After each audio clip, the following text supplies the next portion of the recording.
Hello, everybody. My name is Thawindmills.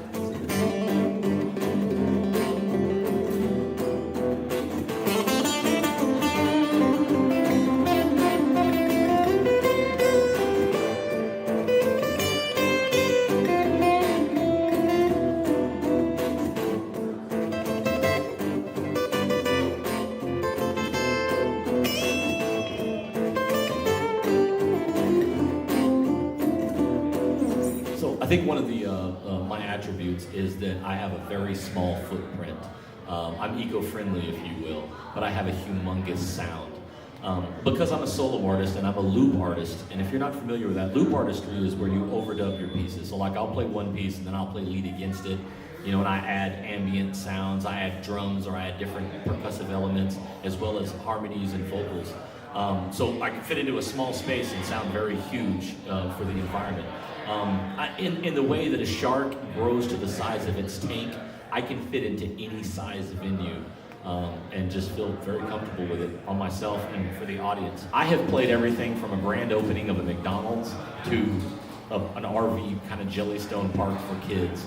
I've been doing divorce parties recently. I had somebody call me up and say, hey, we're getting a divorce, we want to get you to play. And I was like, oh, I feel bad for that. And they're like, no, this is a party.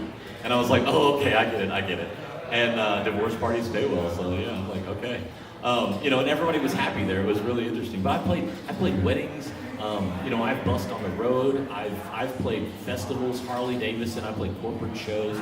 I've played everywhere and everything in between, and I love it. To me, it's about if there's somebody there to listen. All I need is one person. That's it, one person. My grandfather used to say to me, "It's not about what you get paid to play. It's if you have a place to play."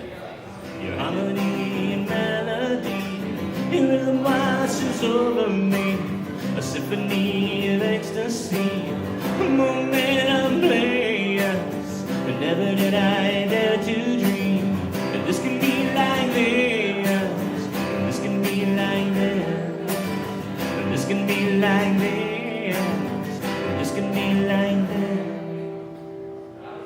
My family name is Edwin, which is Edwind. My older brother got the name Edwin, and I got, of course, Thawind.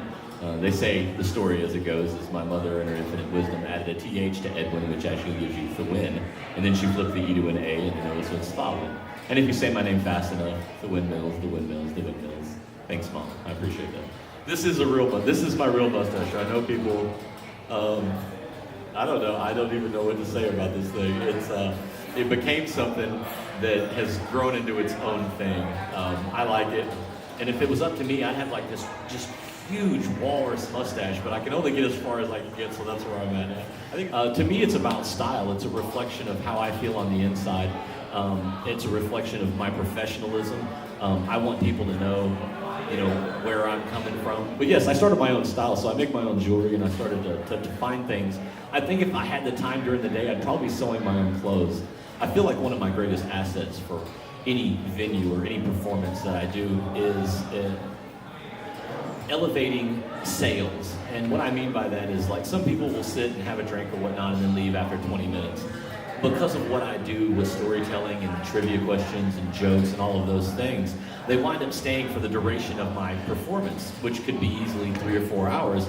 And they're drinking more. Of course I'm playing drinking games, and then they're get some appetizers, and then they get another meal, and then they're just like, we don't know what he's going to do next. We got to see what he's going to do next, what he's going to say, what he's going to play, and all these things. So, I've seen bar owners over to the side, just you can just see the cash register clicking in their head. They're like, I like this guy. I'm pretty sure that nobody needs a reason to drink, but a little motivation sometimes goes a long way with it, if you know what I mean. We do drinking games and we do trivia and stuff like that, and jokes and humor and storytelling. But the one that I love the most is audience participation, where we impromptu songwriting with the audience. For example, this guy will write the first line, she'll write the next line, he'll write the next line, and then I'm like, you have to remember those because we're coming back around and we're singing them. And to me, a really interesting story is we're playing an outside patio. It's like a corporate retreat kind of thing, and there's some people, and they're loosening up, they're getting into it, and then all of a sudden, a delivery truck backs into the fence, and it just broke the silence. And I was like, "There's our," because we're trying to find a good subject. So we started writing about, hey, the guy backed into the fence.